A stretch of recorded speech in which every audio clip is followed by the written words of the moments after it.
Now let's get ready to be inspired by the next career advice. I'll say, yeah. Well, great. Without further ado, we're going to move on to our next session, which is another expert career advice with Professor Jack Silberman and Ricardo, with insights on teaching and researching robotics at university.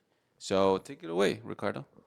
Yes, so here, thank you, Rodrigo and Jesse. So teaching and researching in robotics, so at the university is a fascinating career path that you can also take. Because with the rapid advancement in robotics technology, many of you may be interested on pursuing an academic career in this field and be at the edge of the research. But how do you get started? How can you balance teaching with research? How do you secure funding and build a successful academic career? In this expert talk, we are going to answer all these questions. So we are honored to have Jack Silberman in our stage. So Jack Silberman is a robotics professor at UC San Diego in the United States. And he recently also led a super interesting research project on autonomous vehicles. And he's going to tell us about all those subjects. So let's welcome with a round of applause to Jack. Hello, Jack, how are you doing? Doing good, Ricardo. Olá, ¿cómo estás? Muy bien, muy bien. So happy to have you here again so we can talk and we can share experiences so that the audience can learn and identify their path careers. I hope I can help, and thanks to stick around until late in Europe time. Oh yes, and still, what is remaining? I mean, still, still the conference has still some hours to go ahead, and then I wanted to start asking you about what is your role at the University of California, San Diego, and what does it entails? Okay, so I'm what's called a lecturer, so I work in the industry, but I also teach, even though for the number of hours that I teach, like I feels like a full-time professor, but it's a position that's called a lecturer. It's also known as a teaching professor. Is a chance to give hands-on experience to students from someone that work in the industry. So I guess that's a primary the summary for that. So I have a couple classes that I teach here. One of them is Introduction to Autonomous Vehicles. The other one is Introduction to Robotics Perception Navigation. Then I have one more class that's Internet of Things for the physical world. And I do many capstones that basically before students graduate, they have to participate on a final project. So I do that with electrical computer engineering, mechanical space engineering, and data science. So you are combining also projects in your research, in your teaching. Definitely. So that's what interested me to enable the students to get ready to do best as I can for the next phase in life. That's either graduate school or go to the industry. Yes, and moreover, during my research, I do like autonomous car racing, and then underwater robotics, above water robotics, and then some air and combination of between robots. Awesome experience. And how are you able to combine your teaching, your lectures at the university with your current job as an engineer? Yeah, so number one, I can't be teaching any medical device or biotechnology related classes just to prevent any conflict of interest. I work on a big pharma, used to work on a big wearable sensor company, and before that, biotech. So usually when I'm teaching, I do not get to teach biotech and medical device classes. So that I keep very separate, so that's easy. Then you start early, go back late, relatively speaking, and don't think if you're going to be able to do it, just do it. Yeah, but I mean about the load of work, because I know that in your case, so you are basing your teachings in project, and then projects, they may or may not work, and then it requires a lot of hours to put in there. So how can you manage the load? Good question. So a typical day may start at 5 a.m. local time. If I have some meetings on the East Coast, right, it's 3 hours difference between California and New York, for example. And the headquarters of the company that I work for, it's in the Eastern time. Or if I have a meeting in Latin America, that let's say someone in Brazil, for example, that will be 4 to 6 hours different, then you get to start early. Then maybe I'm going to end my work at 5 p.m. I start teaching at 5:30. At 8:30, about to finish my class. Then I have the office hours or research meetings until 9:30. And then I go home and I sleep really, really well. Just sleep very, very well. Yeah, yeah. And then tell us, so the people can get inspired about what sparked your interest in robotics and academia, specifically the part of academia.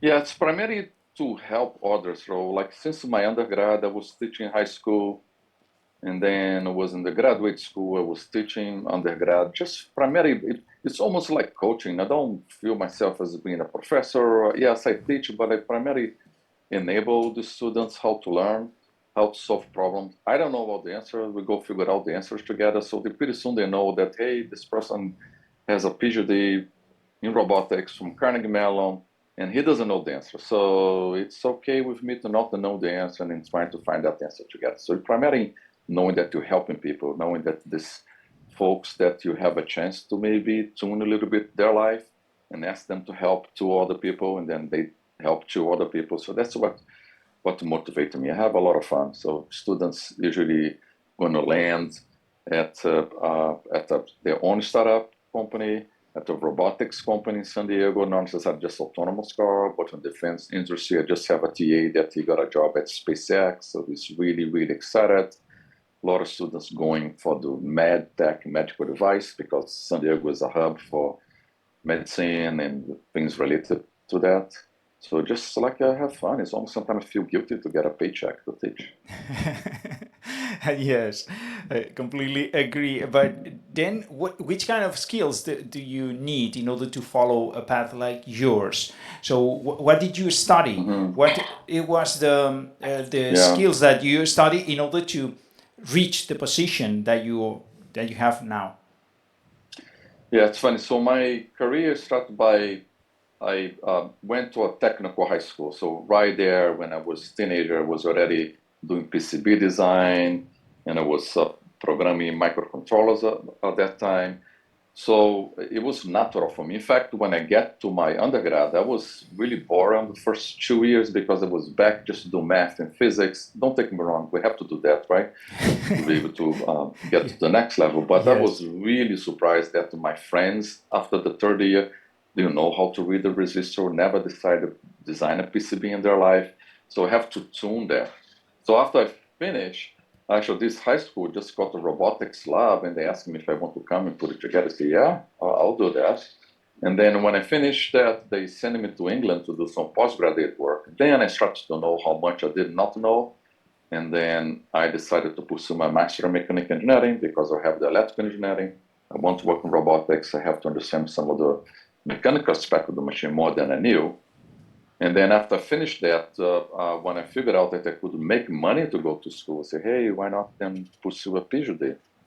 And then those things was coming natural, right? So I never thought that I was making a sacrifice to study. It was hard, don't take me wrong, really, really, really long days. But you get so many people with the same interests, the same, most important, same energy. You get to school and then you just feel good about it. Then you have to make a decision, right? You finish, for example, PhD.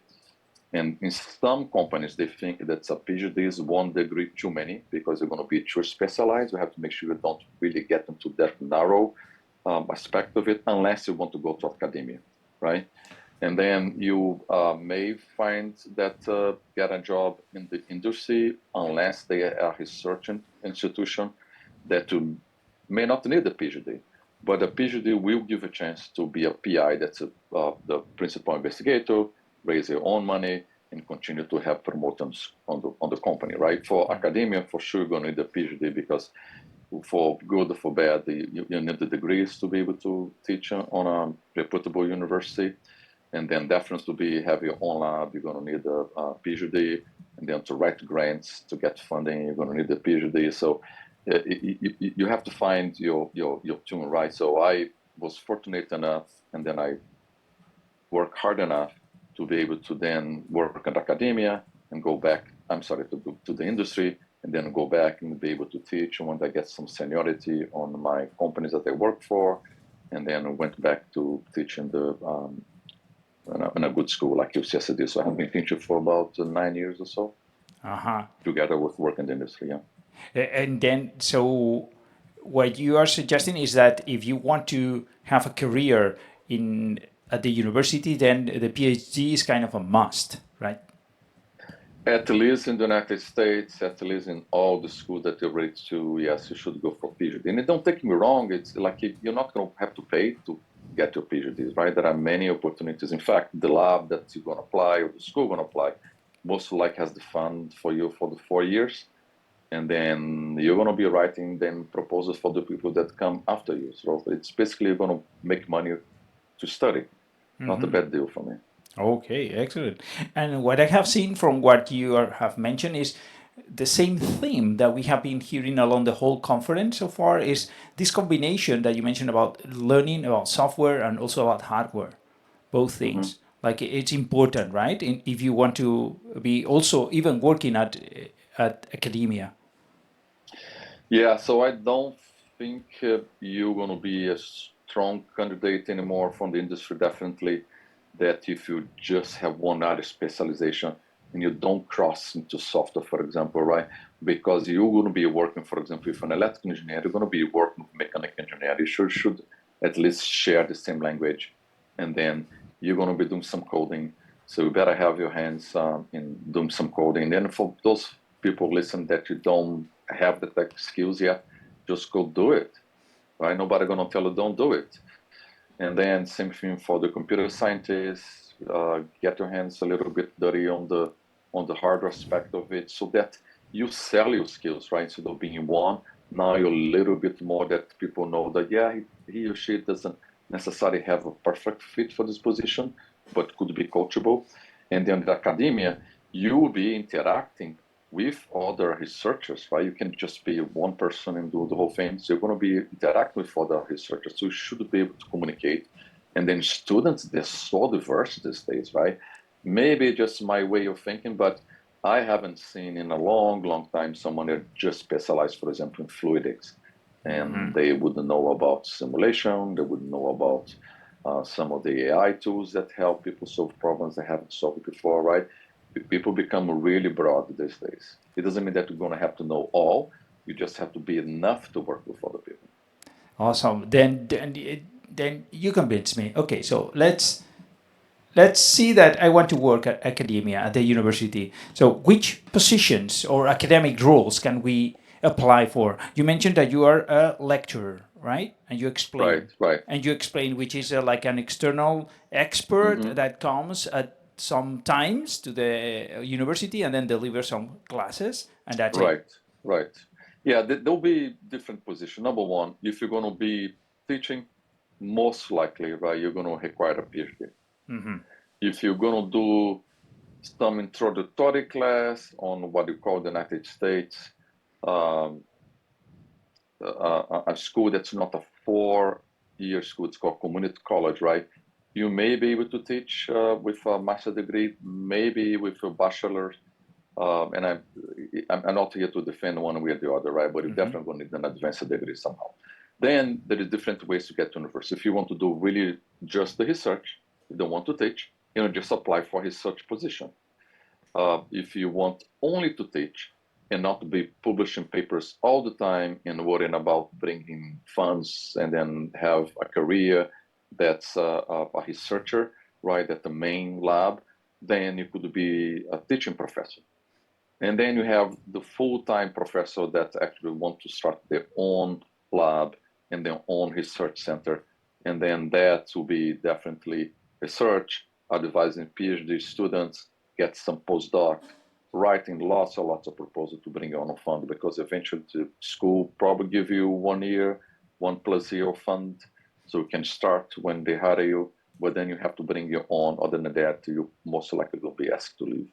But these things that you are talking, so you are talking now about money, and and we need to clarify this because for the audience, I'm pretty sure that many of them, they think, oh, well, I don't know. So the academia, the universities, they are funded by the money that they get from the students. So then they hire the teachers, and so the teachers have a salary, and then they can do their job. But what you are explaining here is kind of a different picture. Can you clarify what is all those things about getting grant and Sure. and PhD students not paying for their job, for their Yeah. position, for their doing Right. the PhD? Yeah.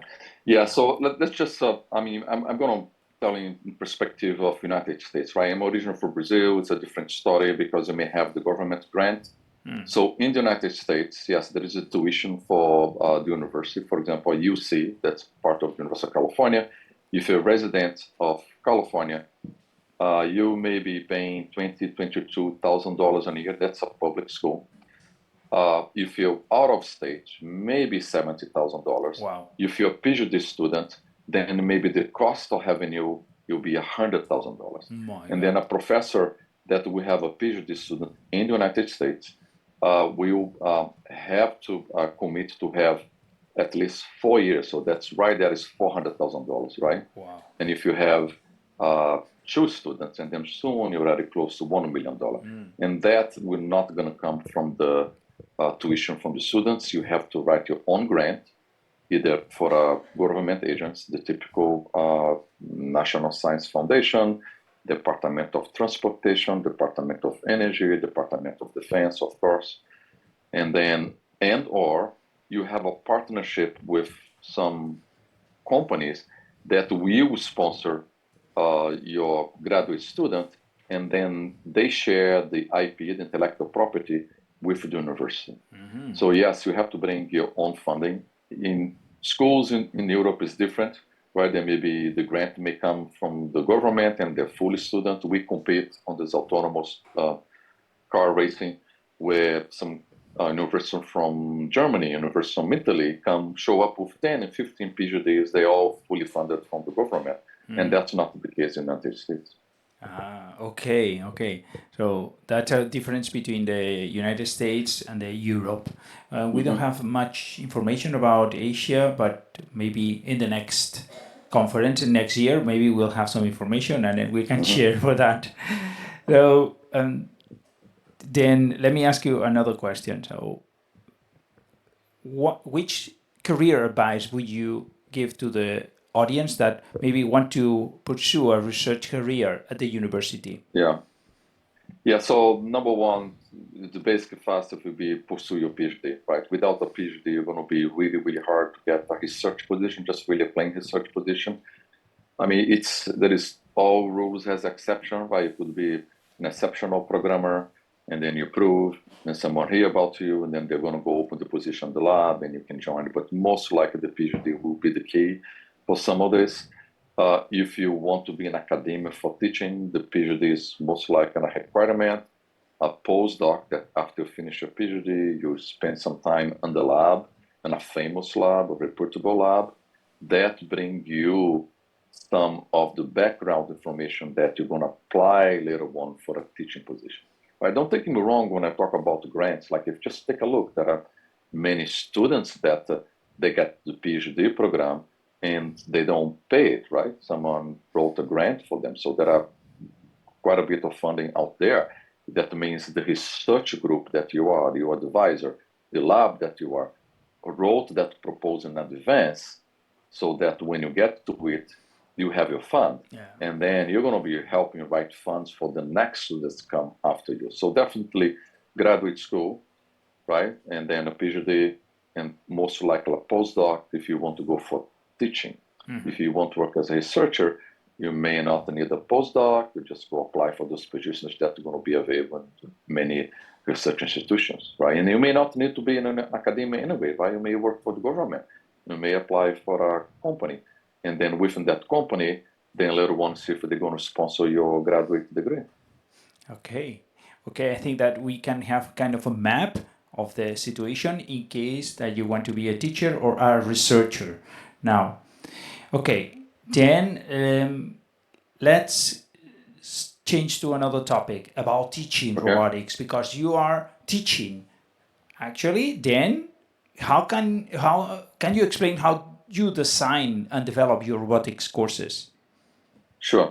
So in my case, I mentioned that I'm a lecturer. So because I have dozens of years of experience in the industry, so I was looking for the skills that students would need to be able to apply for a position in the industry, to be able to get a postdoc in a lab. And then every 1 or 2 quarters will go by quarter at the industry system. So I adapt to my curriculum. So I was looking for, if I'm sitting on that classroom, what I'll be liking to learn, right? For example, deep learning. And then how do I do then an acceleration of the deep learning? What's the difference between a traditional programming robotics and deep learning or imitation learning? And then what is out there? What is open source? What has to be in terms of computer power to be able to run there? What kind of best embedded systems? So I develop a curriculum where the students may not know how to program, but then you do a crash course in Python. For the students who want to do real-time programming, they're going to do, for example, C, C++, and then how they combine a mechanical engineer and an electrical engineer to work together to build a robot. And in my class in particular, I flip the classroom. I show the results first. I show how they work to spark the students to be able to, oh, I really want to know how to do that versus spending maybe 6 weeks and wait 8 weeks on the theory and then have the 2 to 4 weeks of the class doing hands-on. And then you may lose some students on that time that you have been teaching all the theory. So I always flip back and forth, show the end results, get back to how to get to it, then introduce the new concept, get back to it, and then a lot of hacking, right? You may not know the answer. There's no way you can get a book these days, right? Things are changing so fast. Then, for example, the tools that you have in your company, right? I wish I had invented that. It's fantastic, right? So I don't have to take care of teaching ROS. Just the very first day, everybody have to get their own license, just like your ebook, right? Exactly. And then they start to build the robot. They use a simulation, and then the robot is built, and then they do the planning, and then that's another 2 other weeks, and then they already learn ROS. Now I have to do this with ROS applied to that to robot, right? So it's just fit on the flow. And every 6 months or so, get the new piece of hardware that you can raise the money to buy and update all the robot, adjust the curriculum for things that they can actually get jobs. And that's why the lab that I work with, that I'm the PI, have an awesome record of putting people in the industry, right? And then going to graduate school. Oh, awesome! That's a very big concern about for the students that are studying that, because maybe they will reach the conclusions of, for what, I'm studying this, and what is my future after I leave the academia. So that is awesome, because they leave your classes with the practical knowledge that they can apply at the jobs.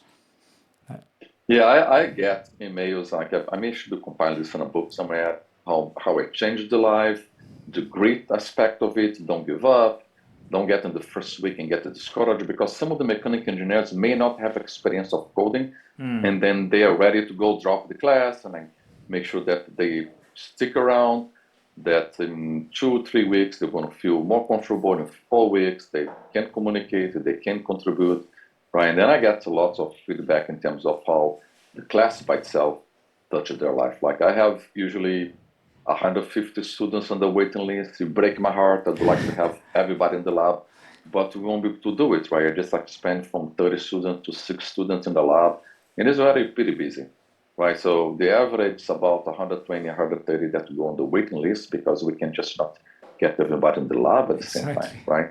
So hopefully they be able to take the class before the senior year. Yes, and then also, so you are talking about, I mean, your classes are very, very successful.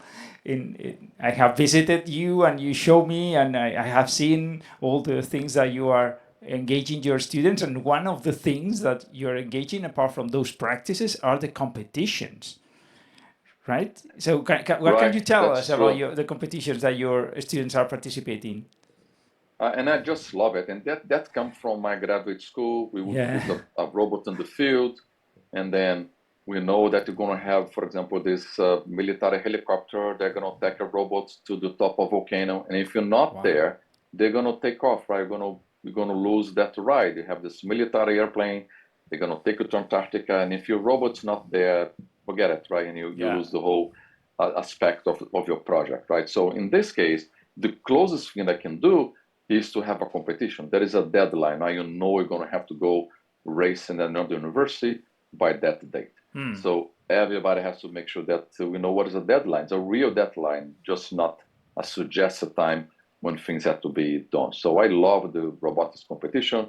We race from 1/10 scale, 1/5 scale, autonomous go-kart, all the way to an autonomous IndyCar. Wait. You need to explain this because I think it's the process that you are following with the students is awesome. I think it's very interesting. So first of all, what is the competition about? Yeah, so depending on the competition, right? For example, on a 1/10 scale, think about an RC car, but a good grade RC car. And then you're going to have to solve some challenge. For example, it could be just 5 laps and has the faster time.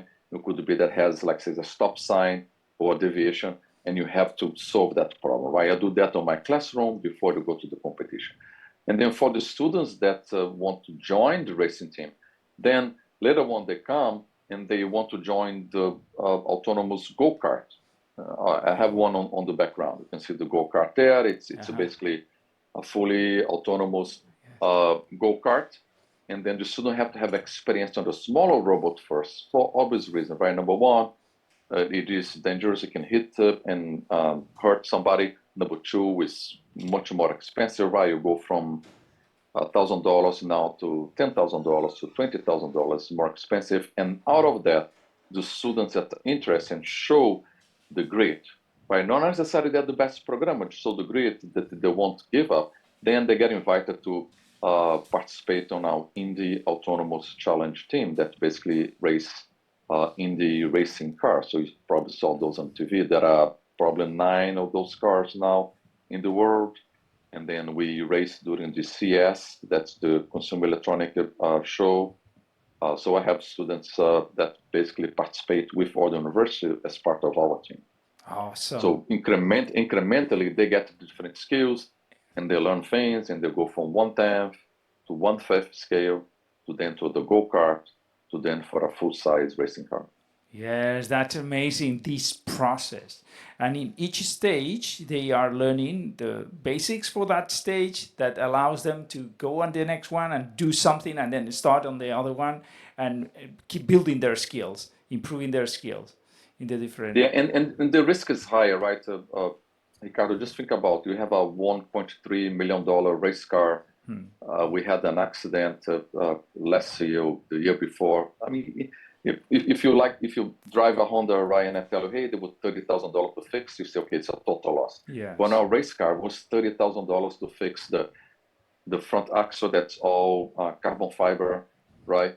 And then it's way much more expensive, right? The computer is faster, the sensor faster, but it doesn't matter if there will be a spin out just because you don't have the dynamic of the car correctly, right? You was pushing the envelope, then you're going to spin out. And then if you hit the inside of the track, then it will be a very expensive proposition, right? Yes. So it's just not the skills, but the risk that go along with that, the fault tolerance, what we can do to manage the risk on the different level of robotics. Okay. You may think, okay, the camera is a camera, but now you're talking about a camera that refresh faster, right? They have the high resolution, or you have the high resolution, you have the faster computer. You're going to need GPU acceleration. Maybe you're going to need some TPU acceleration, right? That you just accelerated the tensor itself. And all these things keep adding, and then it becomes very expensive really quick. Yeah, a network that can support the frequency at which you have to send the data. Maybe you need higher speed network around the car also. So many devices, higher... Yeah, I mean, the idea you don't send anything out, right? So the car is self-contained, and then after do some troubleshooting, then all the information stay there. We just get some telemetry back, because there's no way you'll be able to send the imaging, the LiDARs on a high refresh rate out, right? So it's not the idea, but the robot will be I meant the local network. That is it's a special local network, cabled, local network. That's true. Yes, That's true. That's true. One gigabit, we're not going to cut it anymore, right? You think about each camera may have a 1 gigabit link, then you're going to have either a 10 or 40 that get to the main computer to be able to process the data. If you process the data on the main computer, On right? top. Some of the smart camera, you start to process the information on the camera itself and bring just a high level information, depending on your approach. Awesome, awesome. But then I'm a little bit confused. So Okay. this about the difference then between the project-based approach that you are doing and the competition-based. Is that the same thing, or are those different things in your teaching approach? So they are complementary, right? So I do a project based on the class just because of work in the industry. I know what the skills that the students need to be able to get a job in the industry. I know what's the graduate school that I'm targeting, like hands-on graduate programs that they're going to need people that has this kind of skills that do field robotics, right? My specialty is not things inside the lab, it's things outside the lab. So I look for the programs that they do field robotics, and I can recommend the students going there. So then, therefore, you have to have a project, right? At the beginning, middle, at the end. And then nothing better than, hey, if you already have a project, why not using this project just finished to go compete? So you then pick maybe out of the 15 teams, you pick 4 teams that then you recombine the students that can travel, right? That you have the money for them to travel, and then they go and compete. That's part of, like, in terms of the research with the project, right? There are some other aspects that you may just have a grant, and then you do the research, and then you give them back to the company that sponsors students, right? They hold some of the intellectual property, and the university holds some of the intellectual property pre-already arranged before the research starts, and then the company sponsors the entire student and the parts and the project. And now that you mentioned about the intellectual property that the university and the company they share, so have you had any situation in which there are some researchers there at the university, and then they are working on a project, and then it looks awesome, so they decide to create a company, a startup, in order to sell this product or this idea outside. So is that possible also? Is one possibility in the United States? Yes, all the time, right? Like a university, like the UC system has incubators where you take a class in terms of entrepreneurship, you go to that class and or workshop that they tell you how you're going to develop your minimal viable product. What is the minimal infrastructure you're going to need for your company? Where are you going to host? Maybe the university is going to host you for a little bit of time, and he give you access to the infrastructure. And in return, the university may own some of the IP. And sometimes they don't. They just really to generate the, new companies coming out of the university, right? And then you can go list them and say, hey, that's X number of companies we start. So depend of how this is being pre-arranged. Now, Yeah. what I was mentioned is a little bit different, right? Industry is sponsored that PhD students, and now it will be hard for that PhD student to start their own company if there is a conflict of interest with that company that sponsored that work. For obvious reason, why I sponsor your work, I have some IP. Just make sure that whatever company you're starting does not conflict with who sponsor your research. Okay. I mean, trust me, there'll be lots of lawyers in the middle, and then you have to just be careful what you're doing, because sometimes people just leave you take off a little bit and go back and say, hey, I know that you're doing this. And what then, is about my thing? They'll be complicated. Yeah, I see. Okay, we are getting out of time, but I want to ask you at least one question more. Is about your opinion of large language models and how they are impacting in robotics education at the universities. In which sense? It's funny you mentioned this, because one of the things that I do on my class is this final project that they're going to have 4 to 5 weeks. And then for the very first time, someone who was using ChatGPT, not with the large language model, but they were shown an image and it was saying, find this object. In this case was a blue bench.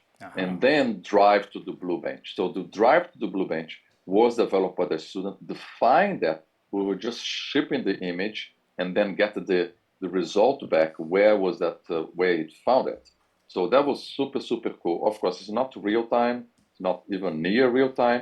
It was just a proof of principle. And it was awesome, right? I mean, we'd say we didn't have to even train the model for the blue bench. Okay, so then that what it means is that you are using this extensively as much as you can, but with the purpose of evolving the robotics technology, right? Yeah, complementing. I mean, just to clarify, I'm not using that extensively because only one group that used, but that opened the whole world for us. We didn't even think about that. And this last quarter, someone this is, oh my God, we didn't think about this yet, right? How do I send an image and then getting back, tell me what is in the image versus training your own model, right? You have YOLO, you have RoboFlow, just like someone did it for you already. So, okay, great. Let's try to use them. How fast it's going to be is a whole other conversation. Right? Yes. And what do you think about using large language models in order to teach? So kind of replacing teachers in some way? Don't know, Ricardo. I have mixed feelings, right? A lot of people say, hey, we should not allow people to use the tools and ChatGPT to develop some code. But if they're going to solve a problem faster, then how long going to be able to hold this? So I'm still trying to form my opinion, right? Okay. At this point, I'm going to be next week, I'm going to be teaching a high school class based on my college class, and I'm going to let them use whatever they want, just solve the problem and see how quickly they can solve the problem, right? Okay. Then now they become an architect versus the coding. Yeah. At the other end, if you want them to learn how to code, then if you're just using this, where is the limit, right? Is someone look on your shoulder, or there is a code, and then you go try to understand and improve. I don't have an opinion form yet. I just want to experiment, and then I'm open-minded, right? Let's see what does it take us. Okay.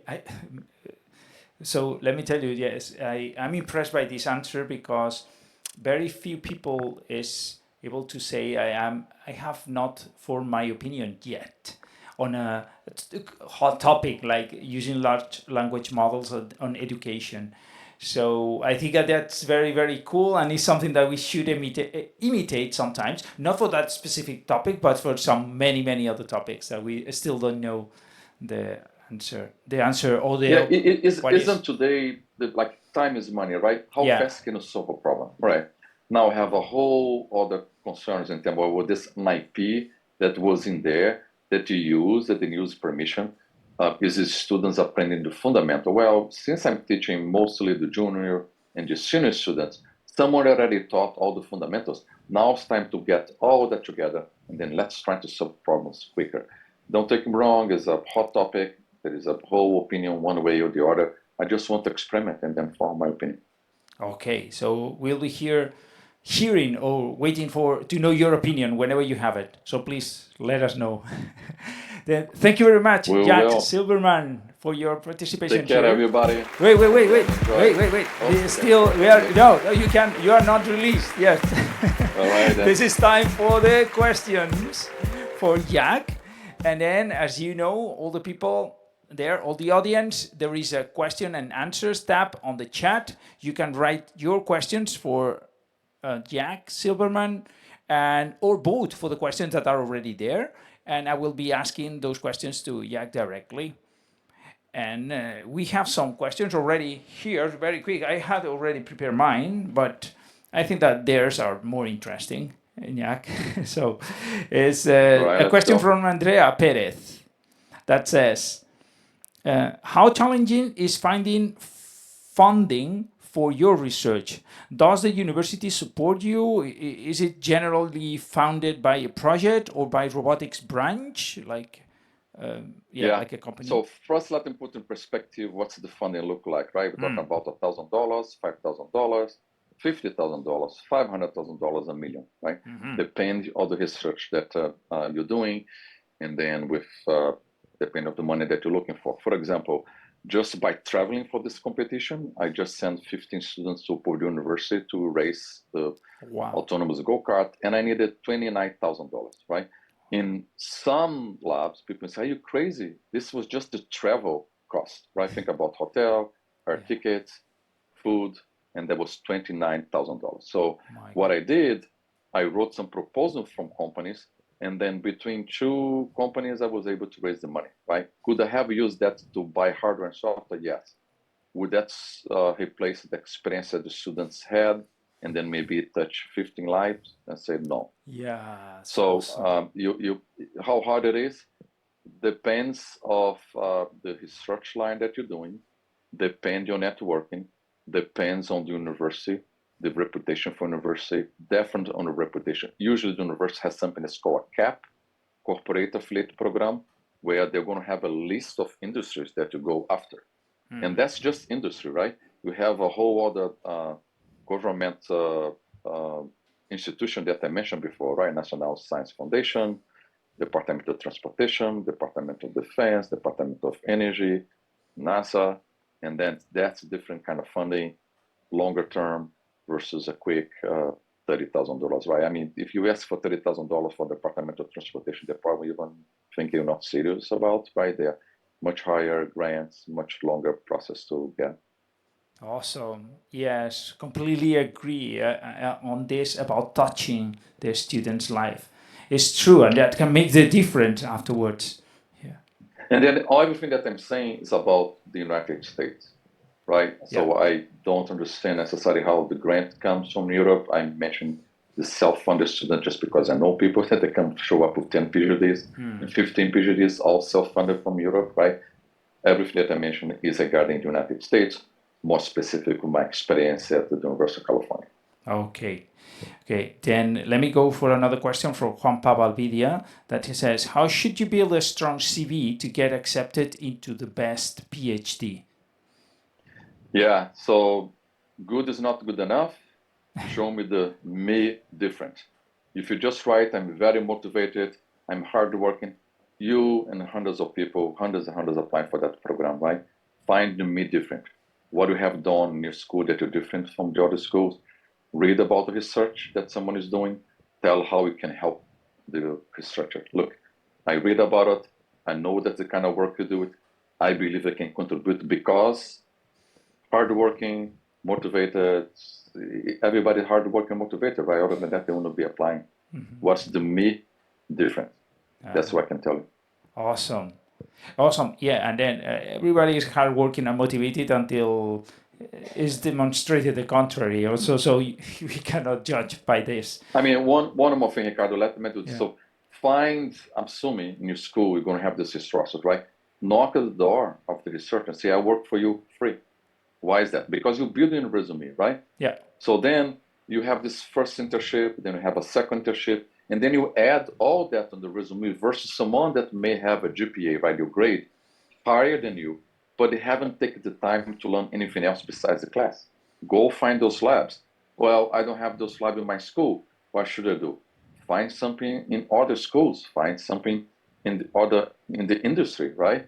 And then even if you're not making money, my first internship was free. My kids, they follow this, right? They all work for some very nice research institution, and in the beginning it was free. Just go there, knock the door. Hey, professor, I heard about the research. This is my career. Can I work for you? You free, right? Awesome. Volunteering. Awesome. I completely support this also. Yes, awesome. Excellent. Then let me go to other questions here. Then let me see. Okay, so this is for international students, and then it's called Goit. He says, what advice can you give me to get a PhD in robotics in the USA?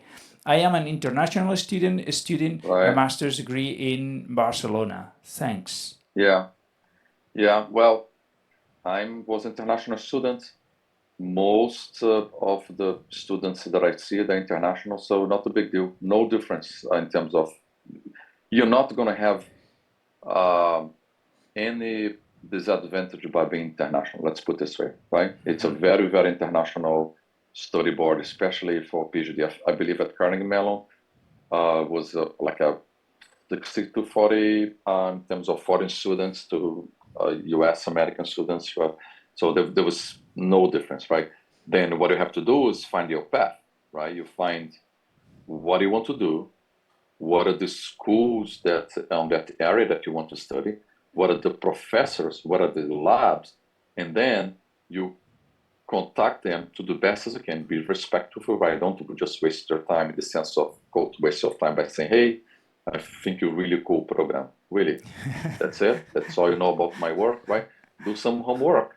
And then you have to be able to tell them how you'll be able to help on their program. For example, you could be a link for your Barcelona school. You may have a grant from the Spanish government to do what called a sandwich, right? 2 years in Barcelona, 2 years in the United States, for example, any other place that you're going, or a full ride that you're fully funded. That helps. Money talks, right? And then you do that. Other than that, you look for the professors in your school that know somebody on another school, and then write them an email on the side before you even apply. Excellent. I think that you got your answer. Great. Okay, let me ask, do we have time for another question? Yes? Okay, excellent. Okay, so here, okay, I don't know if I should ask you this one. It says, can you give us a roadmap for learning robotics? I don't know if that's too much. No, easy. Like the first thing I did was I like to take things apart, right?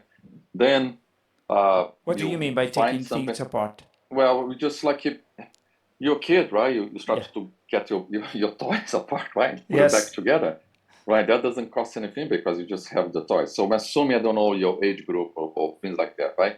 But assume like robotics. There are so many free resources out there that you use in a simulator because I don't know if you can afford something.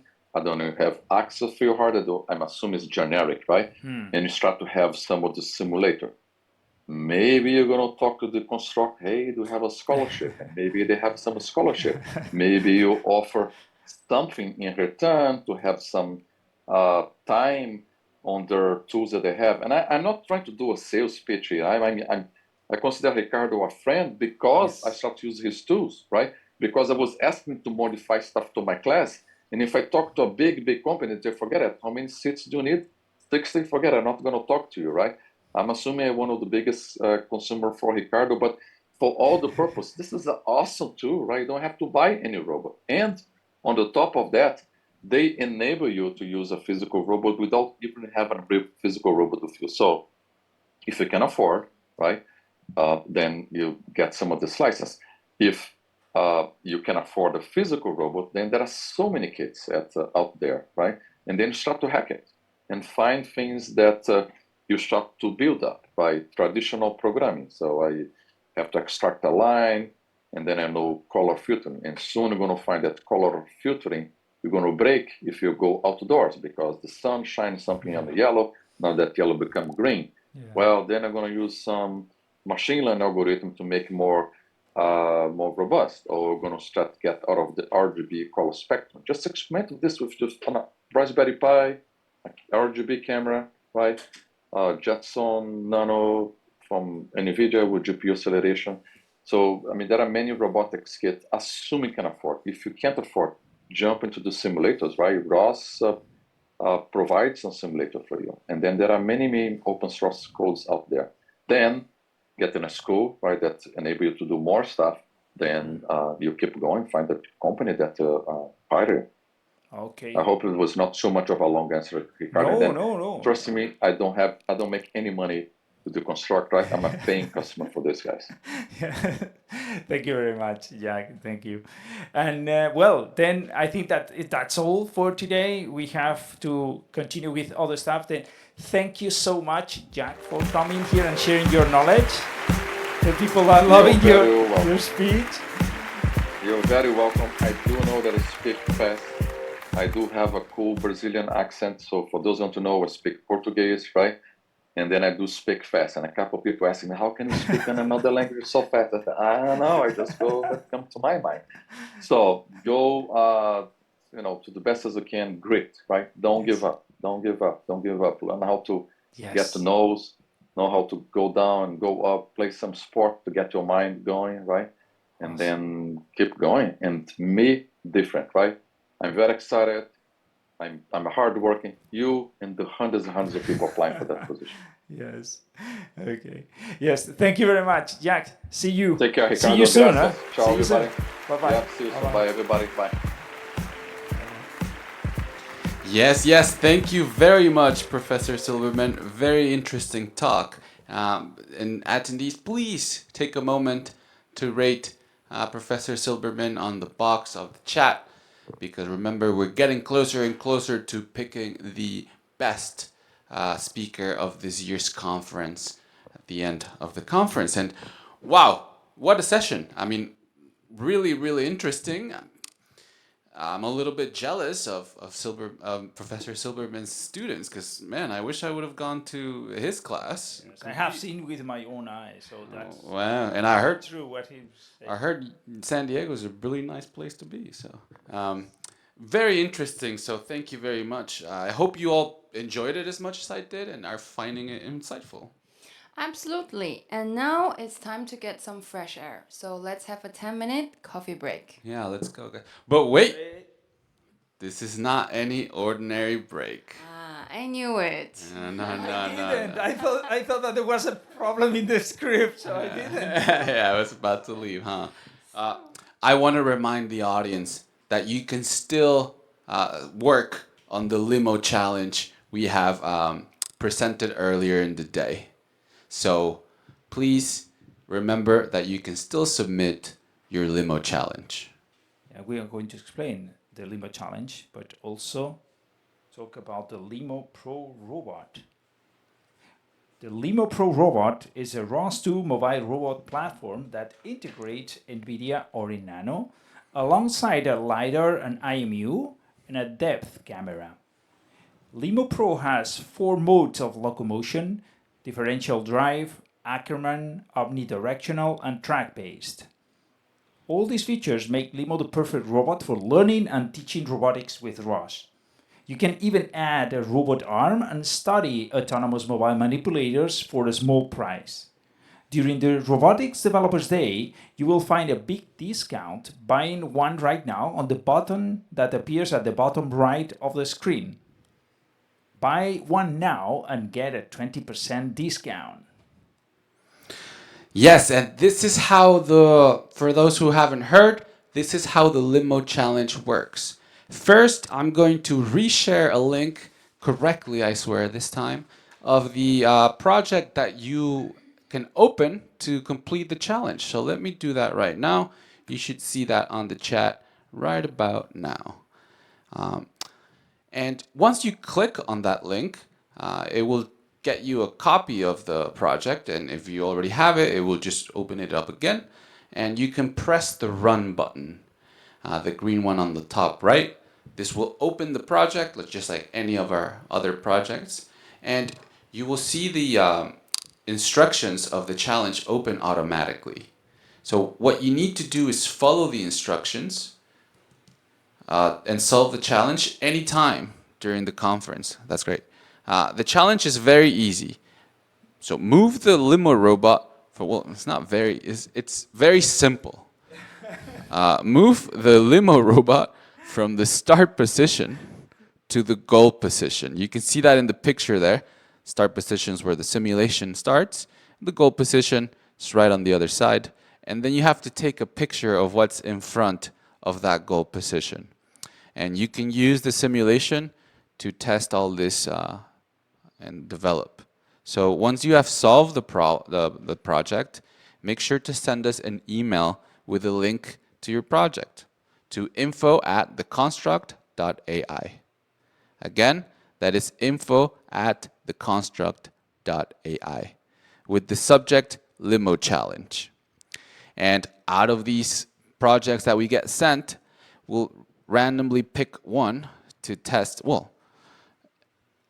as many as we can, we'll start with one, to test it on the real Limo here, on the real environment we have. And if the code works, you win the robot. So that's how it works. Wow. Wait a second, let me clarify that we are only getting the first winner. Okay, so the first winner is the one that's going to get the Limo. So we are not going to be testing all the No, no, yes, I just meant that if for whatever reason we get a project that doesn't work Yes. or whatever, we'll just go to the next one, right? So, and then the first one that works, it's a random process, so it's like a lottery ticket of the submitted projects. So yeah, later we will see who is the lucky one. So now take the time to refresh yourself and enjoy the robot contest, and we will see you in 10 minutes. Let the robot games begin.